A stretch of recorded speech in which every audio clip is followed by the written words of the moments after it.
What's going on, guys? Johnny Mac here, and today I am bringing you a nice little news update from the community coordinators over at People Can Fly.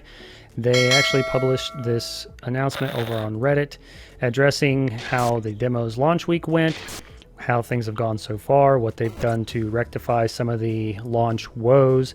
But in particular, there are two pieces of news that I think will interest all of you.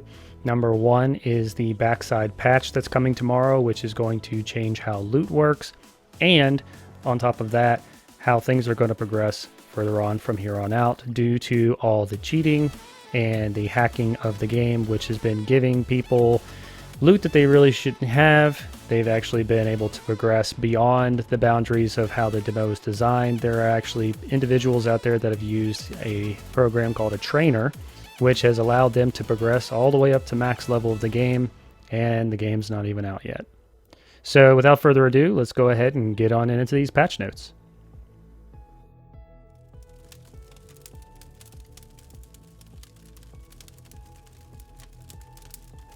So the first thing that they go into is they give you your traditional hello. Hello everyone, it's hard to believe that a week has already flown by since we released the Outriders demo to the world. From the bottom of our hearts, thank you so much to everyone who has already taken their first steps into the world of Outriders. Since demo launch, we've closely watched over 2 million players download and battle their way through the war-torn hellscape of Enoch. And we're very excited to welcome many more as we advance to launch day on April 1st and beyond. To that end, we wanted to share some bundled information about the demo launch week and our plans for the future. Please use the bold font to find issues that interest you the most. So they go on to talk about demo week and how the servers were having scaling issues. I was there from pretty much the first second of launch, and I was actually very impressed at how they handled the whole server connectivity issues, in which they go to state that it wasn't that they didn't have enough slots or anything like that, or having any drastic issues for the servers. It's that they were actually overwhelmed by the amount of simultaneous connections heading into the servers, which is really good news. It shows that there is a lot of interest. And as you saw up here, they mentioned that there are over 2 million downloaded demo versions, which is fantastic news for the game. Next, they go into, what their plans are for the demo and for launch. They talk about what I mentioned earlier about patching the demo. They have fixed some bugs, which is really good to see. In particular, resolutions that apply to all platforms. Added motion blur toggle to all platforms. I know this has been a huge sticking point for a lot of people. It's actually been reported that it's making some people motion sick. I haven't really had too much of an issue because I run, I think, well, maybe it does, maybe it doesn't, but I feel I haven't had any issues because I run on a 144 hertz monitor. I think that maybe if you're running on a 60 hertz monitor, maybe it does make a difference. Not really sure. But they do go in here to say that one of the ways that they're trying to fix the camera shake issues is by, in the cutscenes, increasing the 30 frames per second cap. And by increasing that, that will hopefully help cut down on a lot of those issues people have been having with motion sickness and so forth. They go further in here and they talk more about resolutions. I'm not going to necessarily go over those because here's the meat and potatoes of what we're really here for. A backend update to the demo will be done during short maintenance on Friday, March 5th at 3 p.m. GMT. This will affect all platforms. This change should be quite seamless and will not require you to download a patch. We are pre-announcing it now in order to give you advance notice of the changes. Some of these changes, specifically those related to enemies, are in response to feedback we've seen coming from players, as well as our own backend metrics are showing us. Other changes are intended to only affect the demo and may be implemented in full launch build. We would like to issue an explanatory note of caution before getting into changes. While we have balanced the main game with a certain progression system, this progression may be impacted by heavy farming of gear and/or mods in the demo, as some players are front-loading a lot of that progression, such as by trying to fill their mod library or acquire multiple legendaries within the demo content already. Their experience of parts of the main game may be well impacted. Of course, it's every player's decision how to play the game for themselves, and we do not want to prevent people from farming the demo for gear if they enjoy it. However, we would like to ensure that this process is not overly simplistic, easy, or prone to exploitation. I'm not gonna lie, I fall into that category. I've been doing a decent amount of farming. I myself have got 4 Legos. A lot of my guys that I run with and that are currently playing the demo, some of them have, 6 and 7. It's the nature of the game. You're playing a looter to farm. Exactly why they thought that people weren't going to farm the demo whenever given the option, I'm really not sure. But let's go ahead and continue on and see if we can dig up some more goodies on the patch notes. One thing to note here is they've made changes to the captains. The captain mob ability Healing Light will have its effectiveness reduced. The captain mob ability From the Ashes and Phoenix Aura will have their cooldowns increased. This is a big one because I know one thing that I've seen on Reddit, and I've also seen on the actual official Discord server, is there are a lot of players complaining about From the Ashes, how whenever they go to kill the captain, all of a sudden, he disappears and becomes this big red ball, little red ball. And then a short time later, he comes back and he's got like half his HP. And if you don't do enough DPS to him, it becomes an infinite loop. And I guess some players have actually been having issues with this. So this is kind of a needed change in my opinion. And I know it's going to make some people mad, but in all honesty, I don't think it's really affect that much. Changes to Gauze. This one here is going to effectively shut down one of the current farming methods down. What they've done is Gauze will have his health points increased for repeat playthroughs. This is to ensure that he remains fun and challenging for players who are overpowered at this point in the story. Guilty. Gauze healing from his ability, Steel Wall, will be increased. So when he goes into that massive steel wall ability that he has, where he's got all the steel plates going around him and so forth, he actually heals during that phase. So he's going to receive additional healing to basically lengthen the fight. And the more times you fight him going through starting Friday, his health is going to increase gradually. So the speed runs that we're used to, as of tomorrow, they're going to go away. And then here is the really big one. Changes to loot drops. While we do not want to prevent farming runs, we get it. The loot cave discovered via the triple chest run, as well as the store exploit, we'll get to that in a minute, do not feel to be within the spirit of the game.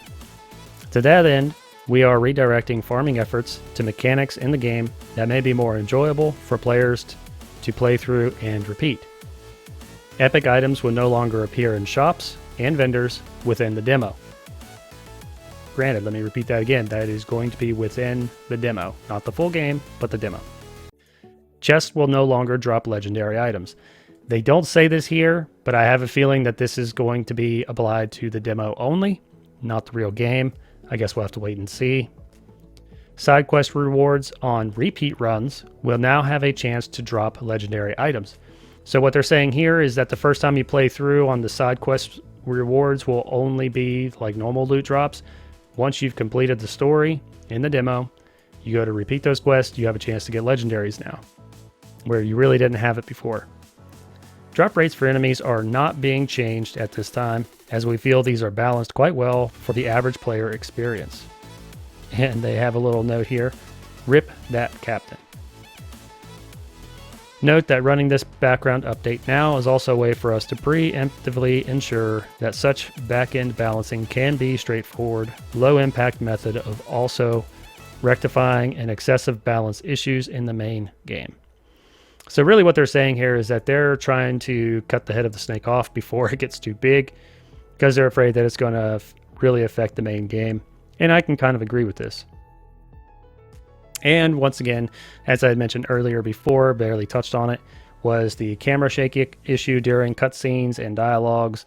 They are going to be improving matchmaking to make it more viable for everybody and a less, buggy experience. The cover system, they say in here that, they're working on the cover system, and the cover system is improved in the main game versus the demo. There are some issues with the cover system in the demo, which I've experienced myself. It's kind of annoying sometimes. And they also address the items disappearing bug, which personally hasn't happened to me, but I do have a member in my Discord who this has happened to, and it kind of freaked him out because if I remember correctly, I think he actually had a legendary at his inventory, so he's hoping that it's actually in his stash whenever the whole game comes out. Hopefully for him it is. And here's the big one. So for those of you who are relatively new to the Outriders game, or you just don't hang out in the Discord at all, there's been a big cheating issue. There are several numbers of players, unknown amount, that have been using what's called a trainer, where it actually injects code into the game and has actually allowed them to progress beyond what the demo was originally designed. Like, they are literally at max level with, I guess I'm assuming, max level gear, and the game hasn't even been released yet. This is a huge issue, as this is intellectual property of a company that is trying to sell a product for profit. So it is very illegal.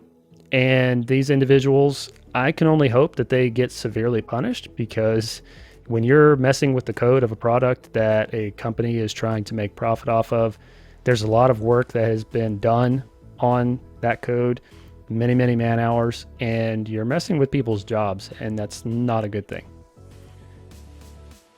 Also, there's been an exploit that has been circulating around. It's an ancient issue. It's about as old as time can be. You can reset your clock on your computer, and it will actually reset the vendor time, so that way it spawns new items. This has been going around. It's been done by many people, I'm assuming, and apparently they're going to be addressing that. So that's kind of good. One of the things that they're doing for that, and the reason why people did that, is because every once in a while the vendors would actually have some epic items. They are completely removing epic items from the game going forward, from the demo going forward. So after they go through all these details, they go on to say, finally, while we are continuing to work hard on polishing the main game, ready for launch on April 1st, we are continuing to track player feedback and bugs coming out of the demo. We would like to close out the update by once again thanking everyone for playing the Outriders demo and sharing your feelings about it with us here. We can't wait for you to experience the full journey. I will provide a link to the original Reddit post down below, so that way you can read the patch notes for yourself.